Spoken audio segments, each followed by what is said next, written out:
Hi everyone, Samuel Andreev here. I'm recording this in Kiev, Ukraine. If by any chance any of my viewers happen to be in this city, please know that tomorrow, September 26th at 8 p.m. at the National Recording House of Ukraine, there will be a portrait concert featuring 6 of my pieces, and I'd love to see you there. So I received an email question a few weeks ago that I really wanted to address, so I'm going to read it and then talk a little bit about it. So this has to do with the question of making contacts in the music world, but I think that it's something that applies to actually a lot of different circumstances, artists in general, for example. So here's the question. Good afternoon, Samuel. I only discovered you recently and have since been binge watching, although that term doesn't do your work justice, your videos. They've been a godsend. I have a perhaps tedious but important question. How does someone who didn't and cannot receive a proper musical education make friends and connections in the musical world? I understand that a big advantage of attending music school, especially a highly respected one, is that the student, especially the particularly talented one, will come out of it having made valuable connections and having done a certain degree of networking. I don't believe my music is really up to scratch yet. I started somewhat late and am fairly young at 19 years old, so to expect my music to be performed at this stage would be presumptuous beyond belief, and I haven't yet written anything I would even want performed. However, I live in a working class area in which the word Philistine is far too mild to describe the attitude towards any kind of higher art. The programs are measly and the community is non-existent. I have no musical acquaintances and don't even personally know of anyone in the area who is musical outside of the realm of casual interest. You can imagine my difficulties. I think that moving to a city is vital, but beyond that I am at a loss. How does an unknown outsider get a foot in the door and start making musician friends and start getting involved in the classical music scene? And on the business end, how does a composer of sufficient quality translate that to performances? The question comes off as cynical, I know, but I am also simply starved for musical conversation and engagement. I suppose the crux of it is simply, how does someone get into the in crowd? Thanks again for your work. It's greatly appreciated. So I have to take this apart a little bit because there's actually a lot to address here, but let's see, where do I start? Okay, so the first thing I would say is, you say that you're 19 years old. So 19 is really probably a bit young to worry about making connections in the music world, frankly. When you're 19 and you're interested in music, your job is not to make connections. Your job is to learn. And so if it's difficult for you to go to a music school or to meet musical people, there are certain things you can do. So one of them is you can reach out to musicians via the internet, which is obviously what you've done by sending me this email. But you don't have to stop there. I mean, one thing that you'll find as you progress as a musician is that older and more established musicians are often extraordinarily generous with their time. Like, they will take the time to talk to you. This is something that you should not hesitate about doing. Like, you don't be shy about it. So I can give you a few examples.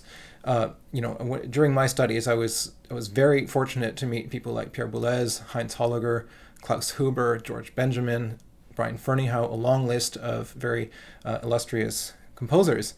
And not once was I rebuffed. I mean, it just never happened. I never encountered any sort of snobby attitudes or anything like that. In fact, Pierre Boulez was unbelievably generous with his time, and he even attended one of my premieres. I mean, it was amazing. And who was I at the time? I was like a completely unknown composer from Canada. So people will often respond very favorably if you take the time to write to them, explain who you are and what it is that you're trying to do. So that's the first thing. And obviously, they don't have to be people in your community. You can send emails to well-known musicians. You can even ask them if they'd be willing to, have a short phone call or a Skype conversation with you. And I wouldn't be surprised if the answer were frequently yes. So that's the first thing. So, but don't think of it as making connections so much. Think of it as, how can I learn? Because connections implies, first of all, it implies a professional context that I don't think you need to be worrying about yet. Secondly, here's something that I'd also like to say. So the idea of connections is often maybe unconsciously thought of by a lot of people as being something on the order of, someone that I can make interested in what I'm doing, or at least someone who I can encourage to do me a favor. And that's actually not what a connection is. A connection is something reciprocal. So a true connection is I'm establishing a relationship with this person, and at the same time, they're establishing a relationship with me, and it goes both ways. So, I can do something for this person, and they can do something for me. So you want to make connections reciprocal. That's the whole idea. So in other words, even if you're contacting somebody who is far more advanced in their career or whatever in their professional interests than you are at this stage, don't discount the possibility that you can do something for them. And you can be creative about that. So maybe they need an assistant. Maybe you could talk to them about their work. Maybe you could get other people interested in what it is that they're doing, or something along those lines. But there's always something that you can do for them as well. So try to see things that way. If you're going to approach somebody, think about, well, what could I contribute to their lives as well, and instead of just simply asking for a favor. So I would also say that if you want to make progress in the music world, make friends, get to know people, have a community around you, one of the things you want to focus on is contributing and creating value. So it's very, very difficult to do that otherwise. In other words, you can have, for some people, it can work as a sort of short to medium term strategy to basically see what they can milk out of a given situation. In other words, how can I get my piece played by so-and-so? How can I get on this festival? How can I do this? How can I do that? And that can work for a while. Like if that's your main objective, that can work for a while. I've seen it happen many times.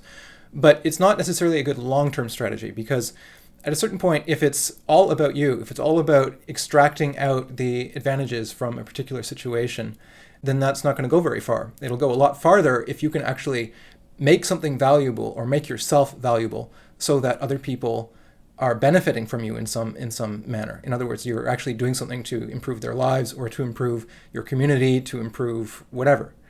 So that's something to think about as well. Like you say, you're from an area where it's working class and there isn't a lot of musical activity happening. And you also describe a lot of these people in the community as being Philistines, which I think I would be careful about using language like that, because that's actually quite dismissive and could come across as certainly as arrogant.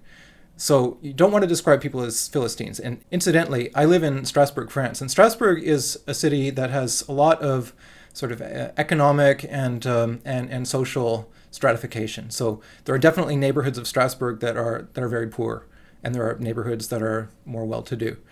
And I've spoken with some of my colleagues about this, because the people who live in the sort of less well-off neighborhoods in Strasbourg aren't reached out to very often. But I do have some colleagues who spend a lot of time doing sort of presentations in the schools in these neighborhoods, just like playing pieces, doing workshops with the students in these areas. And their experience has been that it has been overwhelmingly positive. Like these students are incredibly open-minded, and they're just curious, and often they're just happy that someone would sort of take the time to present something new to them that they haven't experienced already. Whereas often sort of students in the more well-to-do neighborhoods are a little bit more blasé about it. So don't discount the possibility that people might actually be curious and interested, and might be actually very happy to know more about what it is that you're doing. That's the first step. Like if you assume that they're not going to be interested and that they're not musical, then obviously that's the end of the story. If you try to think of ways to actually make a connection with people, so that you can relate what it is you're doing to something that might be familiar to them, that's a much better way to go about it. So I would try that. You definitely don't assume that a whole category of people is not going to be interested in what you're doing. It's not as if the thing to aspire to is having your work played in a city where there's lots of contemporary music, everybody's familiar with it, and there's this sort of community that's already basically formed, and you can just sort of slot your work into that and everyone will understand it and appreciate it. It's way better to create a new community and to try to establish something where you are. Definitely, because then you're actually contributing something new that doesn't already exist. You could be actually improving the community that you live in, and that certainly doesn't stop you from moving away at some later date, or going to school somewhere else, and then applying what you've learned in this other place back where you live. And then just to finish off that thought, I would say also that a lot of the really great musicians of the 20th century, if you think about their careers and really look at what it is they've done, they haven't just acted out of self-interest for the most part. Like they've done things that have seriously had an impact. And by having an impact, it's not just in the sense of more concerts for them or whatever, higher commission fees for them, but they've actually done something to galvanize a community, to create some new institution, etc. So, an obvious example is Pierre Boulez, who created IRCAM, and he created the Intercontemporain, and he was also responsible for the drastic reformations of the Paris Conservatory, and he just had a huge impact on the musical life of France.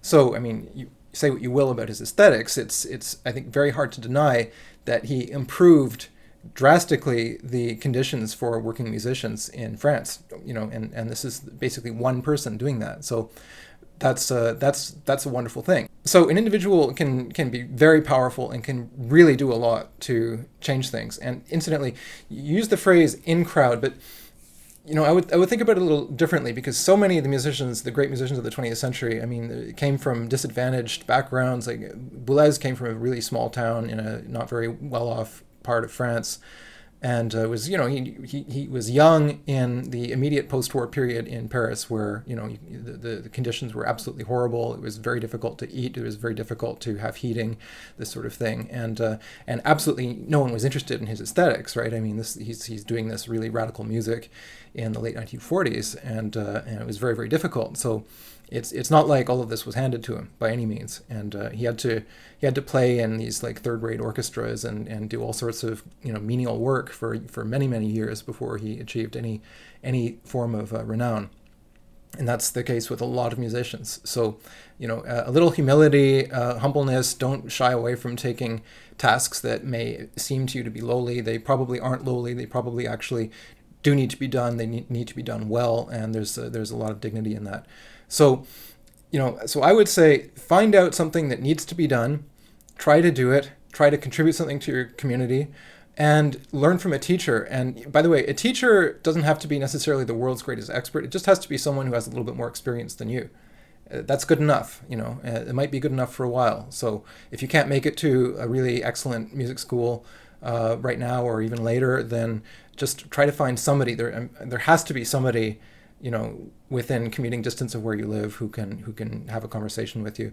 And if you exhaust that and you really can't turn up anybody at all, then turn to the internet. There's a huge community online of people who I'm sure would very happily engage with you. So there you go. This little video response hopefully addresses your question.